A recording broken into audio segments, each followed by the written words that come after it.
Elbrus Quliyev 10 may 1953-cü ildə Qubadlı rayonunun İşıqlı kəndində anadan olub. O, Bakı Dövlət Universitetinin Tarix Fakültəsində ali təhsil alıb.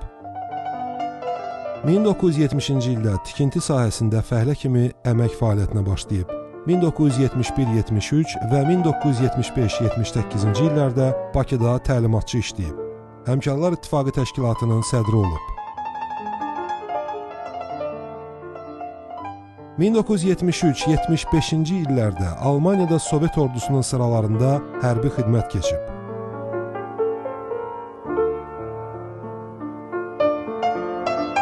Elbrus Quliyev 1978-1990-cı illərdə Dövlət Statistika Komitəsində müxtəlif vəzifələrdə işləyib.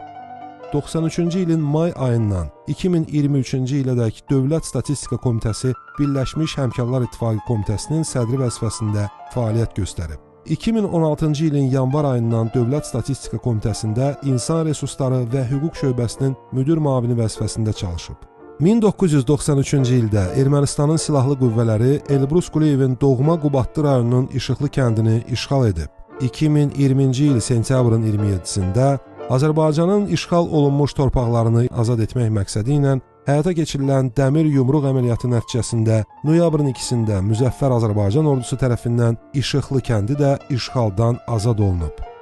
Elbrus Quliyev 1-ci Qarabağ müharibəsi dövründə dəfələrlə müharibə bölgələrində olub, döyüşən ordu hissələrinə, eləcə də məcburi köçkünlərə yardımların çatdırılmasını təşkil və təmin edib. Birləşmiş Həmkarlar İttifaqı Komitəsində sədr olduğu 30 il ərzində işçilərin sosial məişət şəraitinin və rifahının yaxşılaşdırılması üçün əlindən gələn qayğını göstərib. Statistika sisteminin əməkdaşları üçün Bakıda tikilən çox mərtəbəli binaların inşasında yaxından iştirak edib. Elbrus Quliyev fədakar əməyinə görə və anadan olmasının 60 illiyi ilə əlaqədar Azərbaycan Həmkarlar İttifaqı Konfederasiyası tərəfindən Həmkarlar İttifaqında xidmətlərə görə 2019-cu ildə Azərbaycan Respublikası Prezidentinin fərmanı ilə dövlət qulluğunda fərqlənməyə görə medalları ilə təltif olunub.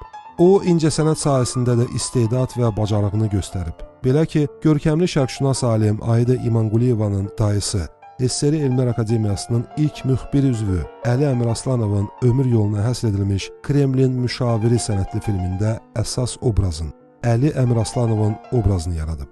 2012-ci ildə həyata vəsiqə qazanmış bu film Respublika ictimaiyyəti tərəfindən yüksək qiymətləndirilib.